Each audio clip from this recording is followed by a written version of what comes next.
சீமான் அவர்களை பற்றி ஒரு பெண் அவர்கள் பேசிவிட்டார் என்று அந்த பெண்ணுக்காக வரிந்து கொண்டு இந்த மாதர் சங்கம் போய் கமிஷனர் ஆபீஸ்ல புகார் கொடுக்குறாங்க. இன்னைக்கு இத்தனை படுகொலை நடக்குது. திமுக வாடகைவாய்களும் பேசிச்சு. இவர்களும் அந்த வாடகைவாய் தான். நான் அதை தான் சொல்றேன். நாங்கள் கேட்கக்கூடிய கேள்வியில் நியாயம் இருக்கா இல்லையான்னு பேசணும். கிணற்று தவளைனா என்ன? உங்கள் கம்யூனிஸ்ட் நீங்க சொல்றீங்களா, நீங்க திமுகவின் அங்கமாவே இருந்து கொள்ளுங்க, திமுகவின் ஊதுகுலா இருந்துக்குங்க. திமுக பேச நாங்கள் கேட்க கேள்வி திமுக நோக்கி வைக்கிறோம்ல, அதுக்கு தர்க்கரீதியாக நீங்கள் பதில சொல்லுங்க. ஆக்கப்பூர்வமாக இந்த மக்களுக்காக என்ன செயல் எழுதுறீங்க? சாம்சங் போராட்டமாக இருக்கட்டும், எல்லாமே நீங்கள் கண் துடைப்புக்காக வந்து நின்னீங்க. இது வளர்ந்து வரும் கட்சியா இருந்துக்கிட்டு இன்னைக்கு இந்த அளவுக்கு திரும்பவே மேடையில் சொல்றாரு திமுக வெற்றி பெற உட்கார வைக்கிறதுக்கு தலையாய கடமைங்கிற மாதிரி பேசுறாரு. அண்ணன் விடுதலை சிறுத்தைகள் தொல் திருமாவளவன் என்னவர்கள் ரொம்ப தெளிவாக என்ன யோசிக்கிறார் நான் சொல்லிடுறேன்.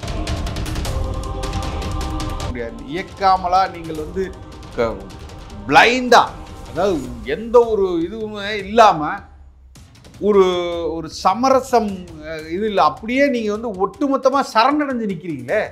திராவிட முன்னேற்ற கழகத்திற்கு விடுகிற 4 வாக்குகளில் 1 வாக்கு சிறுத்தைகளின் வாக்காக இருக்கும்.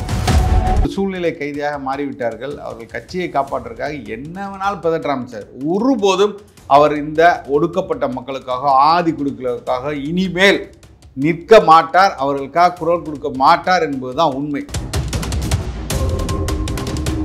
திமுகவை எதிர்க்கக்கூடிய ஒரு தெம்பும் திராணியும் உள்ள கட்சியாக இன்னைக்கு சீமான் அண்ணன் அவர்கள் இருக்காங்க. நாம் தமிழர் கட்சி இருக்கு. பதில் சொல்ல முடியல. பெரிய பாஸ் வரமாட்டாரு.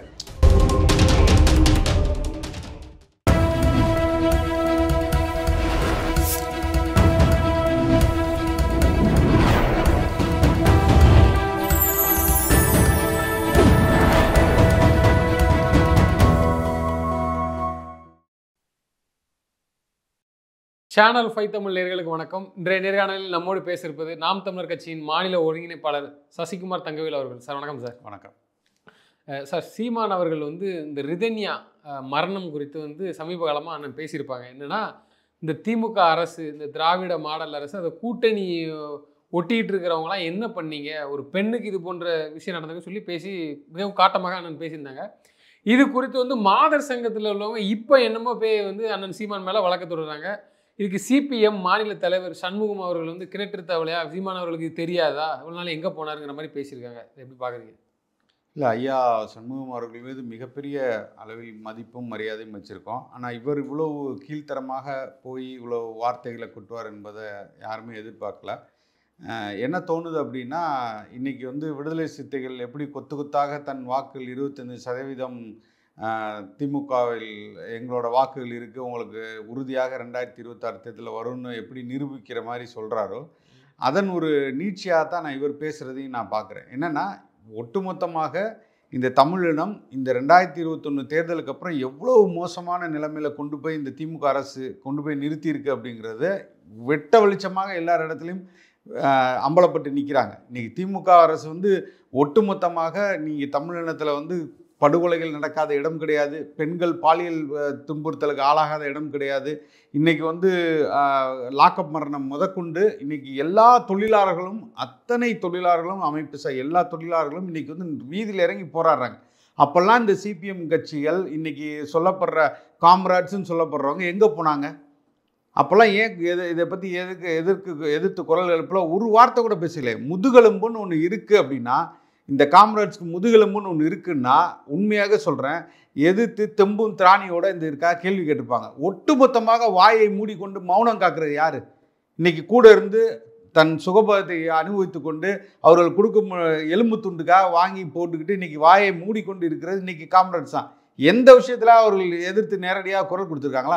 நான் கூட ஐயா சண்முகம் வரும்போது ஆச்சரியப்பட்டேன். பரவாயில்ல, ஏதோ சில கருத்துக்களை பேசுகிறாரு அப்படின்னு நினச்சேன். ஸ்டார்டிங்கில் பேசினார். தொடர்ச்சி ஆரம்பிக்கும் போது நிறைய காணொலிகள் பிரஸ்க்குலாம் கொடுக்கும்போது ஆமாம் அது தவறு தான், நாங்கள் அது கூட இருந்தோம். எனக்கு கூட ஆச்சரியமாக இருந்துச்சு, என்னடா இப்படி ஒருத்தர் திடீர்னு கிளம்பி வந்திருக்காரு அப்படின்னு.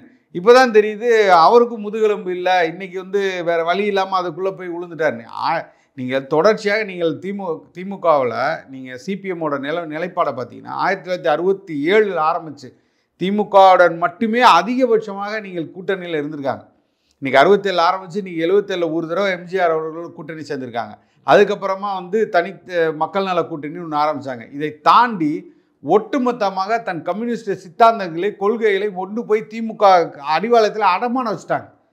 இன்றைக்கி எங்கேயுமே நீங்கள் ஒரு காலத்தில் பார்த்தீங்கன்னா ஒரு கொடியை பிடிச்சி கொண்டு இன்றைக்கி வந்து ஏதாவது ஒரு போராட்டமாக இருக்கலாம், ஒரு அந்த இடத்துல வந்து ஒரு படுகொலையாக இருக்கலாம், இல்லை வந்து ஊதிய போராட்டமாக இருக்கலாம், என்ன தொழிலாளர்கள் பிரச்சனையாலும் முதல் கொடியாக கம்யூனிஸ்டம் கொடி அங்கே நிற்கும்.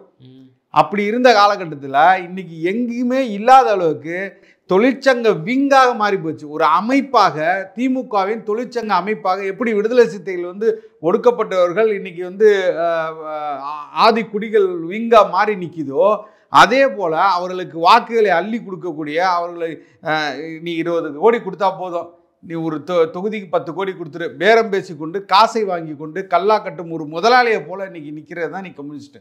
இல்லை, அண்ணன் சீமான் அவர்கள் வந்து நேரடியாக திமுகவை தான் குற்றம் சாட்டினாங்க. அதை நம்ம எல்லாரும் பார்த்துருப்போம். ஒரு பொண்ணுக்கு நீங்கள் இதில் வேற சமூக நீதி ஆட்சின்னு சொல்கிறீங்க, அந்த நேரத்தில் எங்கே போனீங்கன்னு கேட்குற மாதிரி இவர் ஏன் மூக்கம் நுழைக்கிறாரு தெரியல. இல்லை, அதுதான் மாதர் சங்கம்னு ஒன்று வச்சுருப்பாங்க, டைஃபின்னு ஒன்று இருக்கும். டைஃபிலாம் இது அவங்களோட சங்கத்தை சேர்ந்தது. ஆமாம், மாதர் சங்கம்லாம் கம்யூனிஸ்டோட சித்தாந்தத்தை பேஸ் பண்ணி தான் அவங்களோட பெண்கள் இது பண்ணி அமைப்பு தான் மாதர் சங்கங்கிறது. அதை தொட்டோம் இவர் கோவம் வந்துட்டோம்.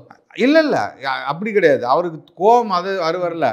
நேரடியாக திமுகவை எதிர்க்கக்கூடிய ஒரு தெம்பும் திராணியும் உள்ள கட்சியாக இன்னைக்கு சீமான் அண்ணன் அவர்கள் இருக்காங்க, நாம் தமிழர் கட்சி இருக்கு. பதில் சொல்ல முடியல அவர்கள்ட்ட. நாங்கள் கேட்கும் கேள்விகளுக்கு பதில் இல்லை. அப்போ என்ன பண்ணுவாங்க திமுக? என்னன்னா கூட இருக்கிற அல்ல கைகள் இருப்பாங்களே. இப்போ ஊர்லலாம் நீங்கள் பெரிய ஆளாக இருந்தீங்கன்னா, நீ போய் அவனை அடிச்சுட்டு வாடா, நீ போய் அவனை அடிச்சுட்டு வாடா, அந்த அவன் கேட்குறான்.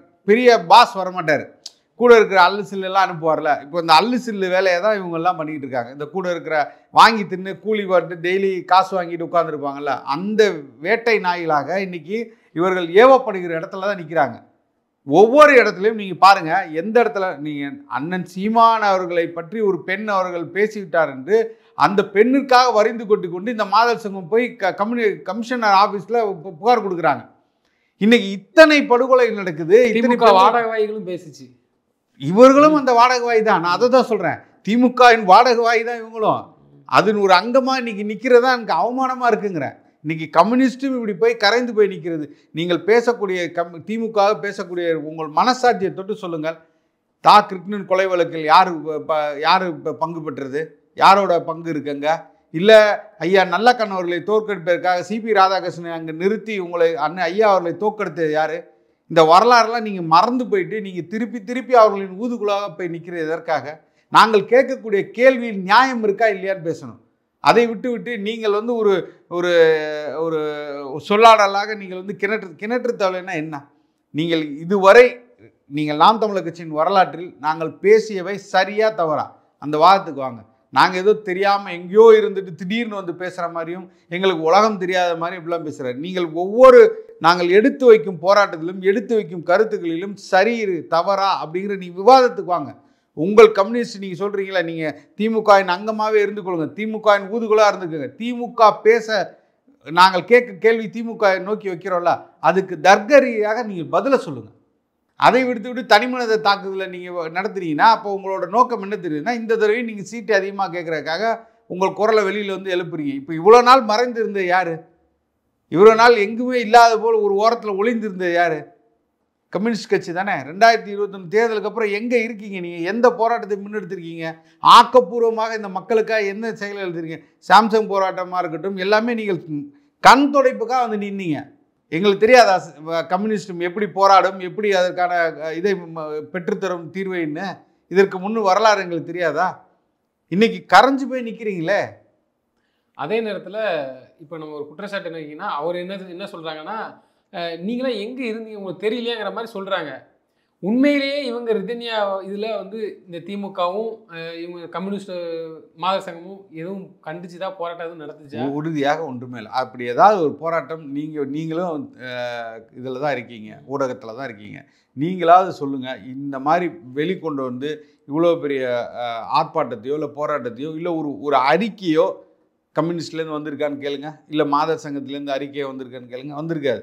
இவர்கள் என்ன நினைக்கிறாங்கன்னா, எங்கோ ஒரு மூலையில் இருந்துக்கிட்டு ஏதாவது ஒரு 4 பேர் நின்று பேசிட்டு பாத்துங்கள், நாங்கள் திமுகவுக்கு எதிராக ஒரு போராட்டத்தை நடத்திவிட்டோம், நாங்களும் திமுக எதிர்க்கிறோம், பார்த்தீர்களா அப்படின்னு சொல்லி திமுக பெண்கள் பேச்சாளர்கள் ஏதாவது பேசி ஏதாவது அதுக்கு நம்ம பதில் கொடுத்தா மட்டும் மாதர் சங்கம் வேலை செய்யும்.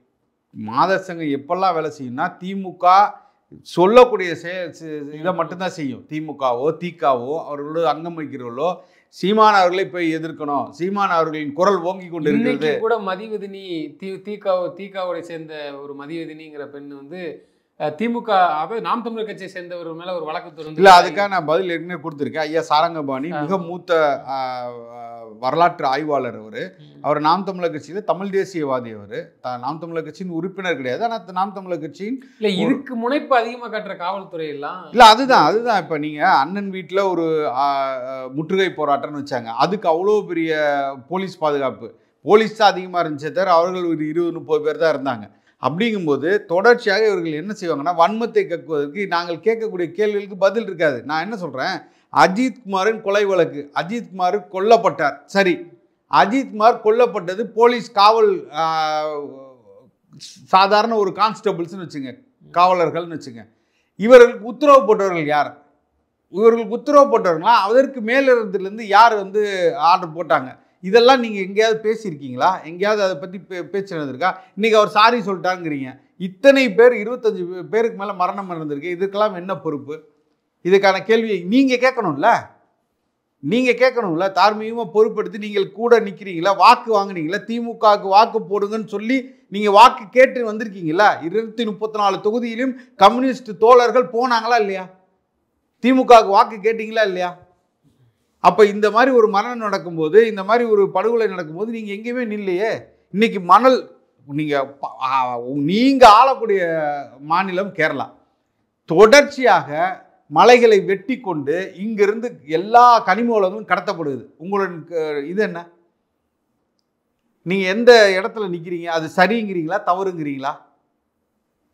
அது இங்கே உள்ள வளங்கள் கொள்ளை போவதுக்கு நீங்கள் ஒத்துக்கிறீங்களா சரிங்கிறீங்களா? அங்கே உள்ள கழிவுகளெல்லாம் வந்து மருத்துவ கழிவுகளை இங்கே கொண்டு வந்து கொட்டுறானே, இதற்காக நீங்கள் நடத்திய ஒரு போராட்டம் சொல்லுங்க. கம்யூனிஸ்ட் தான் முறைப்படி பார்த்தா பேசணும், போராட்டம் நடத்தலை. அவங்களுக்கு ஏதோ பங்கு போதோ என்னமோ, இல்லை பங்கு போதா இல்லை எதனால இது யாருக்குன்னு நீங்கள் சொன்ன மாதிரி வெளிப்படையாகவே தேர்தல் நிதியாக வாங்கினது கூட நான் தான் சொல்லிட்டேனே, அவங்களோட திமுக அங்கமாக ஆயிட்டீங்க. நீங்கள் தயவுசெய்து கலைச்சிருங்க, சிபிஎம்ங்கிற பேரை கலைச்சிருங்கிற அவமானமாக இருக்குது. அந்த பேரை வச்சுட்டு காம்ராட்னு சொல்கிறதுக்கு அவமானமாக இருக்குது.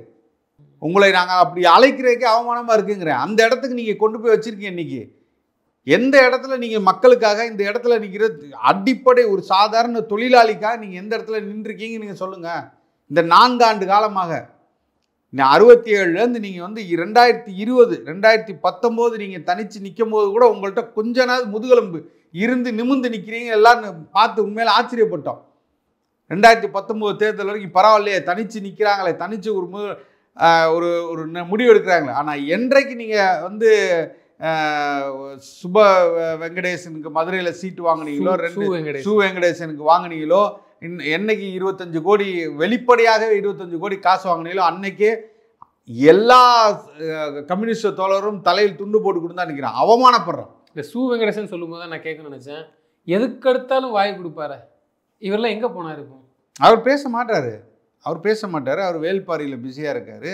என்ன அவரோட பிராண்டிங் அவர் உருவாக்கிட்டு இருக்காரு, அவ்வளோதானே தவிர அவர்களின் நோக்கம் அது அல்ல. அவர்களின் நோக்கம் எல்லாமே திமுக எங்கெல்லாம் அடிபடுகிறதோ, திமுக எங்கெல்லாம் சரிவை சந்திக்கிறதோ அங்கெல்லாம் தன்னிடம் பணத்தை கொடுத்து வாயில் பணத்தை கவ்வி வைத்து கொண்டு இவர்களை குலைக்க வைத்து விடுவார்கள். இதுதான் செய்து. நான் அந்த வார்த்தையை சொல்கிறதுக்கு உண்மையிலே நான் வெக்கி தலைகுனிறேன். உண்மையிலே நான் அந்த வார்த்தையை உபயோகிக்கக்கூடாது. ஆனால் அந்த வேட்டை நாய்களாக இன்னைக்கு கம்யூனிசமும் இன்னைக்கு அடுத்த தோழமை கட்சின்னு சொல்லக்கூட எல்லா ஆளுங்கட்சியோடு கூட்டணி வச்சுக்கொண்ட அத்தனை கட்சிகளும் இன்னைக்கு அப்படி தான் நிற்குது. அண்ணன் திருமாவளவன் அவர்களே சொல்கிறாங்களே, நான் ஒரு ஓட்டாக அதில் ஒரு பங்காவது நான் போட வச்சிருவேன் அப்படிங்கிற மாதிரி பேசுகிறாரு. அதாவது இப்போ இல்லை தமிழ்நாட்டில் 4 வருஷம் ஆட்சி காலத்தில் நம்ம கண் கூட பார்க்குறோம். இது நம்ம கட்சிக்காரங்களே யாரோ கொடுத்து சொல்லதை தாண்டி நானே சொல்கிறேன், வெளிப்படையாகவே தெரியுது. இல்லை இவ்வளவு தெரிஞ்சும் நாங்கள் இப்படி தான் அப்படின்னு இந்த அளவுக்கு முட்டு கொடுக்கறதுக்கான தேவை என்னச்சு, சுயமான மரியாதையெல்லாம் விட்டு இழந்து அவர் என்ன சொல்லுவார்னா, ஆளுகின்ற அரசாக இருந்தாலும் மக்கள் விரோத செயலுக்கு எதிர்த்து கண்டிக்கக்கூடிய ஒரே கட்சி விடுதலை சிறுத்தைகள். இதை அதாவது கம்யூனிஸ்ட் சொல்லும்போது நம்ம நம்ப மாட்டோம் பெருசா, அவங்களுக்கு வழக்கம் தான் 2 சீட்டு தானே அப்படிங்கிற மாதிரி கடந்து போயிடும். இது வளர்ந்து வரும் கட்சியா இருந்துக்கிட்டு இன்னைக்கு இந்த அளவுக்கு திரும்பவே மேடையில சொல்றாரு திமுக வெற்றி பெற உட்கார வைக்கிறதுக்கு இங்க தலையாய கடமைங்கிற மாதிரி பேசுறாரு. அதான் இவருக்கு எத்தனை சீட்டு கொடுப்பாங்க, இன்னைக்கு வந்து அவரோட நிலைமை என்ன, எதை பற்றியும் முடிவு செய்யாமல் இன்னைக்கு வந்து வெளிப்படையாக தனக்கு சித்தாந்தம் இல்லை, கொள்கை இல்லை, எதுவுமே கிடையாது, என் கட்சிக்கு இத்தனை இலக்குகள் இருக்குது, இத்தனை இடங்கள் கொடுக்க வேண்டும், நாங்கள் இத்தனை அதெல்லாம் கிடையாது, நான் சரண்டர். இன்னைக்கு வந்து மதிமுக எப்படி செய்தோ, மதிமுக என்ற கட்சி இன்னைக்கு நீத்து போய் இன்னைக்கு ஒன்றும் இல்லாமல் போகிற இடத்துக்கு தான் எனக்கு தெரிந்து என்னோட அறிவு கேட்டு விடுதலை சிறுத்தையிலும் நோக்கி போய் கொண்டிருக்கின்ற. ஆனால் அவங்க வளர்ந்துகிட்டு இருக்கிறோம். எப்படி வளர்ந்துகிட்டு இருப்பீங்கன்னு சொல்லுவீங்க? எப்படி வளர்ந்து தொடர்ந்து எல்லாருமே சொல்றது என்னன்னா கட்சி வளருது, அடுத்த கட்டமா நாங்க முதல்வர் கேண்டிடேட்னு பேசிட்டு இருக்காங்க. இல்ல, நான் நிறைய விடுதலை சிறுத்தைகளை பத்தி விவாதங்கள் பண்ணிட்டேன், இருந்தாலும் நான் இந்த கருத்தை வைக்கிறேன். நீங்கள் 5 இடங்களோ 10 இடங்களோ சரியா, நீங்கள் தனித்து நின்று அந்த தொகுதியில் வென்றுட்டு நீங்க இந்த வார்த்தையில இந்த டிமாண்டை நீங்க அதுக்கப்புறம் பேசலாம். 10 சீட் வச்சிருக்கேன், நான் வென்றுட்டேன், நான் வந்து வளர்ந்து கொண்டே இருக்கிறேன், நான் வந்து டிமாண்ட் பண்ணுற இடத்துக்கு வந்துட்டேன், இன்னைக்கு திமுக ஆட்சியில் இருக்கணும்னா நான் 10 சீட் வச்சுருக்கேன், என்னோட 10 சீட்டையும் நான் அவர்களோடு கூட்டணி அமைத்தால்தான், நான் அவர்களுக்கு ஆதரவு கொடுத்தால்தான் என்ற நிலைமைக்கு வர்றீங்களா, அன்னைக்கு தான் நீங்கள் வளர்ந்துட்டீங்கன்னு அர்த்தம். இதை விவரமாக தெரிஞ்சுக்கிட்ட அண்ணன் தொல் திருமாவளவன் அவர்களே அதனால தான் இதை உஷாராக இருந்துக்கிட்டு திமுகவோடு தான் பயணிப்போம், ஏன்னா தனியாக நின்று அங்கே தெரிஞ்சு போயிடும், அதை அப்படி எடுத்துக்கலாமா? அப்போ அவரோட தோல்வியை ஒத்துக்கணுங்கிறேன்னா அப்போ நீங்கள் வளரலன்னு தானே அர்த்தம். எங்களுக்கு அவ்வளோ பிரச்சனை வருது, அவ்வளோ இன்னல்கள் வருது, வேங்கவேல் விஷயமா இருக்கட்டும், பல்வேறு விஷயங்கள்ல வந்து ஆளுகின்ற திமுக அரசுல எவ்வளவு நடக்கு, இதை தெரிஞ்சுக்கிட்டும் அண்ணன் திருமாவளவன் என்ன சொல்றாருன்னா, எனக்கு முதல்வர் நான் முதல்வர் நான் ஆகக்கூடாதுன்னு சொல்லிக்கிறாரு, ஆனாலும் திமுகவுக்கு நாங்கள் விட்டு கொடுக்க மாட்டோம், நின்றுக்கிடுவாங்கிறாங்க. அப்போ அவருக்கு தெளிவாக தெரியுது, நம்ம ஒருவேளை தனிச்சு நின்னா நம்மளால வெற்றி பெற முடியாது, திமுகவோட நின்னாதான் விசிகாவுக்கும் பிளஸ் திமுகவுக்கும் பிளஸ்ங்கிறத உணர்ந்துகிட்ட திருமாவளவன் அவர்கள் அதனால தானே ஒட்டி நிற்கிறாரு. அது அப்படித்தானே நம்ம பார்க்க முடியும். இல்லை, நீங்கள் பார்த்த கோணத்திலிருந்து முற்றிலும் நான் மாறுபடுறேன். என்னென்னா, அண்ணன் விடுதலை சிறுத்தைகள் தொல் திருமாவளவன் என்னவர்கள் ரொம்ப தெளிவாக என்ன யோசிக்கிறான்னு நான் சொல்லிடுறேன். இன்னைக்கு எப்படி மதிமுக என்ற கட்சி சுக்குநூறாக உடைகிறதோ, பாமக என்ற கட்சி சுக்குநூறாக உடைகிறதோ, இன்னும் பல கட்சிகள் வந்து இவர்களோடு ஒட்டி எப்படி பாஜக தன்னிடம் கூட்டணியில் இருந்த கட்சிகள் எல்லாம் விழுங்குகிறதோ, கபலீகரம் செய்கிறதோ, அதே வேலையை தான் இன்னைக்கு இங்கே திமுக செஞ்சுக்கிட்டு இருக்கு. அதை நன்கு தெரிந்த அண்ணன் தொல் திருமாவளவர்கள் தான் அச்சத்தோடு இருக்கார். ஏன் நான் இப்படி வெளிப்படையாக நான் சொல்லிடுறேன், அங்கு இருக்கக்கூடிய சானவாச அண்ணன் சானவாசா இருக்கட்டும், வன்னியரசா இருக்கட்டும்,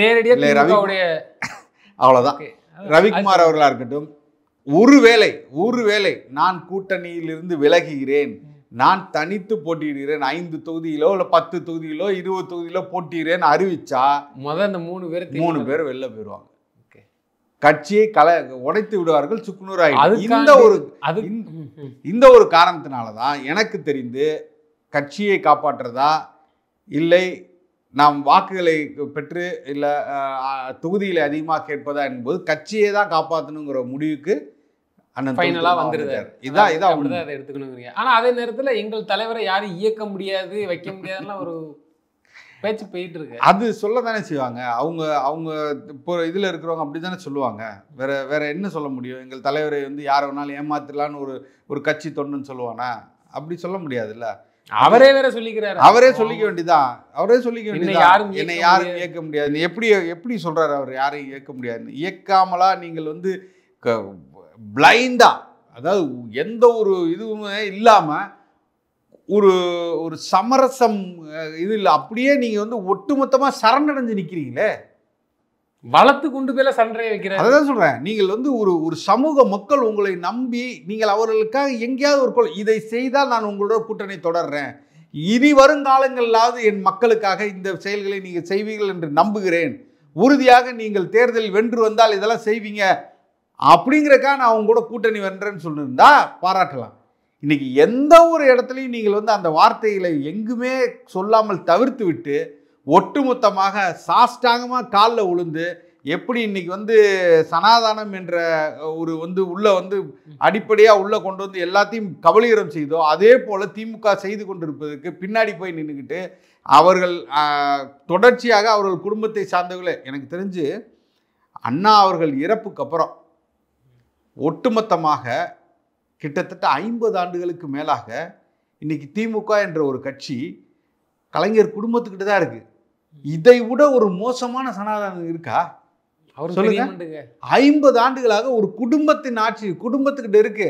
அங்க போய் நின்றுக்கிட்டு நீங்க வந்து பாஜக எதிர்க்கிறேன், பாஜக உள்ள விட மாட்டேன், அதற்காக திமுக நிக்கிறேன். இந்த வார்த்தையை வலுவா சொல்றாரு. இப்படி யாரும் கேட்டுட்டா பாரதிய ஜனதா என்ற ஒரு கட்சி உள்ள வந்துடக்கூடாது, என்னமோ அதுதான் 50 ஆண்டுகளா ஆட்சி செஞ்சுட்டு இருக்க மாதிரியும் இந்த மாதிரியான பேச்சு பேசுறாரு. இல்ல அதான் 50 ஆண்டுகளாக நீ இந்த கட்சியோட தான் இதையும் கேட்டா எனக்கு எதுவும் தெரியாதா, சிலர் அறிவாளி மாதிரி பேசி கொண்டிருக்கிறார்கள், எங்களை எப்படியாவது எங்களுக்கு தெரியும் இருந்து பிரிச்சிருவாங்க, என்னமோ இவங்க நாங்க சொல்லி அவங்க என்னமோ பிரிஞ்சு ஓடிற மாதிரி இப்படியும் பேசிக்கிறாரா? இல்ல அதுதான் அவர்கள் வந்து ஒரு சூழ்நிலை கைதியாக மாறிவிட்டார்கள். அவர்கள் கட்சியை காப்பாற்றுறதுக்காக என்ன வேணாலும் பதற்றாம சார். ஒருபோதும் அவர் இந்த ஒடுக்கப்பட்ட மக்களுக்காக ஆதி குழுக்களுக்காக இனிமேல் நிற்க மாட்டார், அவர்களுக்காக குரல் கொடுக்க மாட்டார் என்பதுதான் உண்மை. இதிலிருந்து தெளிவாக வருது.